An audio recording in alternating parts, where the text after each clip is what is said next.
हाय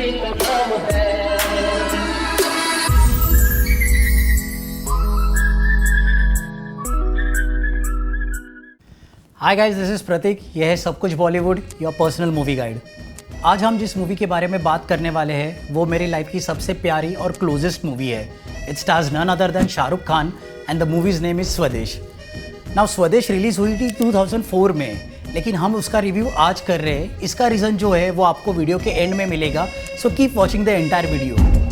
तो सबसे पहले मैं ये बताना चाहूँगा, Swades movie is inspired by real life NRI couple Arvind Pullimari and Ravi Kuchimanchi who left their high-paying job in US and came to India to work on the grassroots problems of India.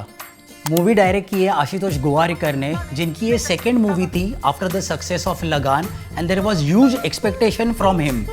Also on the other part, Shahrukh Khan was dying to work with Ashutosh Gowariker because strangely reason unknown Shahrukh Khan ने Lagaan movie में आमिर खान का जो character था वो reject किया था, and that is why he wanted to work with Ashutosh at any cost. When the whole scene happens like this, तुम्हें म्हणता ना, एक मिनट अंदर मत आ।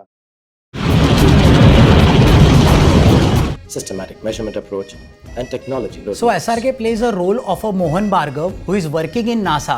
By the way, ये बॉलीवुड की सबसे पहली मूवी थी जो नासा के ओरिजिनल लोकेशन पे शूट की गई थी। SRK जो USA में रह रहे हैं, he comes to India in search of his Kaveri अम्मा, जो उनके लिए एक मदरली फिगर है। ए मोहन, कहाँ खो गया? नाश्ता बनाए माँ। उन्हें वापस USA लेके जाना चाहते हैं, but during this time he stays in village and then he experiences cultural disparity, gender inequality और जो भी प्रॉब्लम, जो ग्रासरूट प्रॉब्लम्स है इंडिया के, he experiences that and वो अपने साइड से कुछ चेंजेस लाना चाहते हैं वो गांव में। तुझे उनसे इस तरह की बात नहीं करनी चाहिए थी। सो ये सीन में एक नॉर्मल कॉन्वर्सेशन हो रहा है गीता और मोहन के बीच में, जो डिबेट में कन्वर्ट हो जाता है। इसी तरह के विचार, ये रीति रिवाज, परंपरा, ये सब देश को जकड़े हुए हैं और आगे नहीं बढ़ने दे रहे।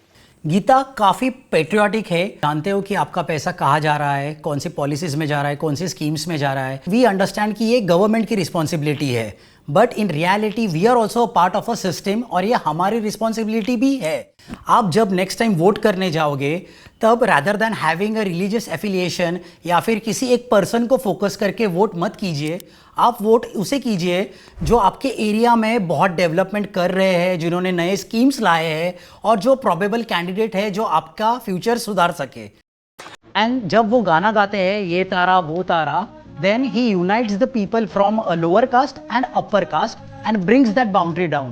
So डायरेक्टर ने बहुत स्पेशली ये सिग्निफाई किया है कि आर्ट फॉर्म से we can break the barriers. ये देखिए मुझे लगा कि we have been divided in terms of our caste, religion, physical appearance and also on the color which we wear. So अगर मैं हरा पहनूँ तो मैं कुछ एक रिलीजन का माना जाऊँगा, अगर मैं एक ऑरेंज पहनूँ तो मैं एक अलग रिलीजन का माना जाऊँगा। Also we gave lot of names to different people, like किसी को चिंकी बुलाते हैं हम लोग, किसी को आतंकवादी, किसी को सैफरन टेररिस्ट, किसी को दलित, किसी को चमार, किसी को मिशनरी, क्या क्या नहीं, बट एक दूसरे को इंडियन नहीं बुलाते। So it is our responsibility to break this. Travels as an ordinary common man, वो बस से जा रहे हैं, वो माउंटेन्स क्रॉस कर रहे हैं, वो बोट से जा रहे हैं, where the director wanted to show कि even though he is an NRI, he is a Indian at heart, contemplates whatever is happening in the society. और ये सिमिलर कंडीशन प्रेवेलेंट हमारे देश में भी है कि 2 वक्त की रोटी खाने के लिए वो लोगों के पास पैसे नहीं है, एंड जब फार्मर कुछ अलग करना चाहते हैं तो ड्यू टू कैपिटलिज्म वो कर नहीं पाते, एंड विदाउट टेकिंग कावेरी अम्मा। बट जाने से पहले वो सब लोगों से मिलता है, but he couldn't meet Geeta, और जैसे ही वो जा रहा होता है तो एक ब्रिज आ जाता है, वहां पे वो गीता को देखता है।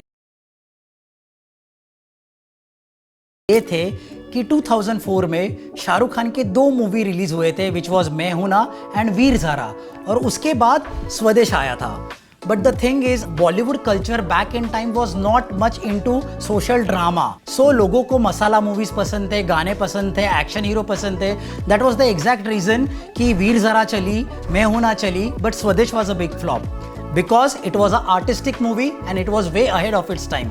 सो आपको एक कमाल की बात बताऊं, शाहरुख खान ने अभी तक ये मूवी देखी नहीं है, so make sure that he watches it. Comment down आपको ये मूवी कैसे लगी, आप कौन सी मूवी नेक्स्ट देखना चाहते हो, and please follow and subscribe सब कुछ बॉलीवुड।